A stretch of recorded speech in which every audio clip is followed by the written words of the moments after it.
نحمده ونصلي على رسوله الكريم. أما بعد فأعوذ بالله من الشيطان الرجيم. بسم الله الرحمن الرحيم.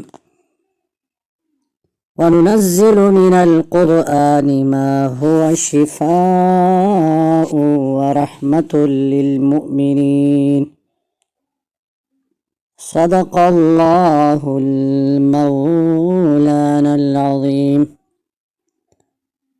فاتح ایران سیدنا سعد بن ابی وقاص رضی اللہ تعالیٰ عنہ فرماتے ہیں، میں بیمار ہوا، رسول اللہ صلی اللہ علیہ وآلہ وسلم میرے عیادت کے لیے تشریف لائے اور اپنا دست مبارک میرے دونوں کندھوں کے درمیان رکھا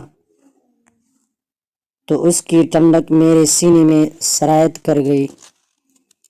کیا خوش نصیب لوگ تھے جنہیں رسول پاک صلی اللہ علیہ وسلم سے ذات اقدس سے آنکھوں اور سینے کی ٹھنڈک بیک وقت نصیب تھی۔ اللہ تعالی ہم سب اہل ایمان کو قیامت کے روز رسول اللہ صلی اللہ علیہ وسلم کی شفاعت سے دلوں کی ٹھنڈک عطا فرمائے، آمین۔